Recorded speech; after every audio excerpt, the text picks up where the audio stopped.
Love you.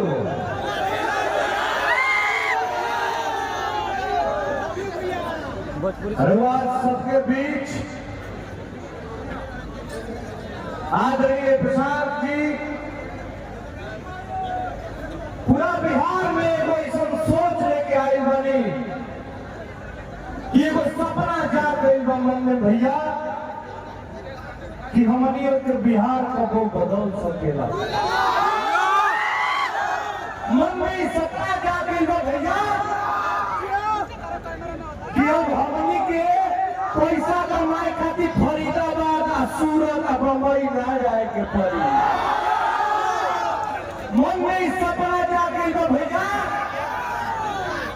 कि अब बिहार के लड़कन के कोनो तैयारी करे खातिर बाहर ना जाए के पड़ी। यही बिहार में यही आरा में रउआ सबके बीच में बढ़िया बढ़िया स्कूल बढ़िया बढ़िया कॉलेज जौना हिसाब से प्रधान जी बोला एगो रोड में बना के पूरा खाका बना के रउआ सबके बीच में आयल बनी कि भाई काम ऐसे हुई। आज तक हम कोनो नेता के न देखनी जे ऐसा रोड मैप लेके चलत हो कि हर काम हम ऐसे करो। यही से पूरा बिहार आज प्रशांत जी के साथ जन से लाभ देते लगता कि वो सब कितना जोरदार समर्थन दे रहा है।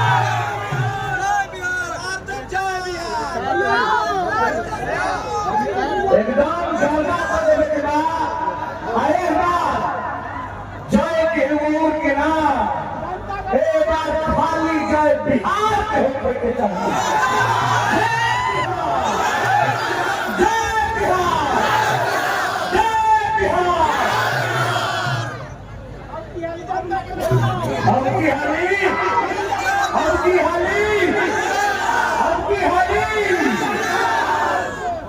दारू चालू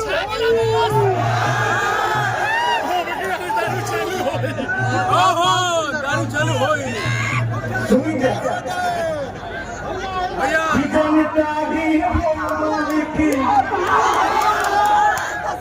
जनता ही हो मालिक अब की बारी चाहते हैं। जन सूरज जनता का अधिकार चाहते हैं। रोजगार चाहते हैं नया बिहार। रोजगार चाहते हैं नया बिहार चाहते हैं। पढ़ा लिखा हो अपना परिवार चाहते हैं कि पढ़ा लिखा हो अपना परिवार चाहते हैं कि रोजगार चाहते हैं नया बिहार चाहते हैं।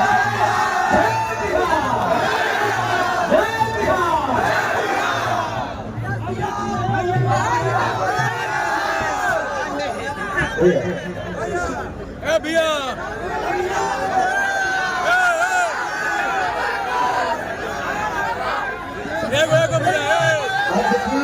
जन समाज के लक्ष्य के बिहार वासी के बाहर कमाए ना जाए के पड़े। ओकरा पर हम बहुत पहले एगो गाना देने रहे सुनाई कि सबसे नीक बात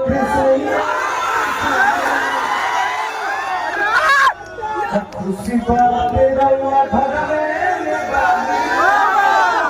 घर ही रहे के बाद अपना गौरी काम करे के बाद अपना बिहार के आगे बढ़ावे के बाद आप बिहारी जाके महाराष्ट्र के या गुजरात के आगे ना बढ़ेंगे। आप बिहारी अपना बिहार के आगे बढ़ेंगे। वैसे कि सबसे नीक बात सही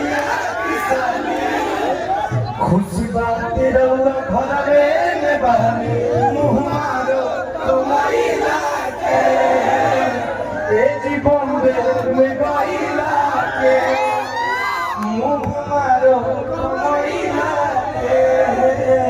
के जी सूरत में गईला के कहे के ना कि 2 पैसा कम मिलो लेकिन अपना घर ही मिलो का भैया सही है कि ना?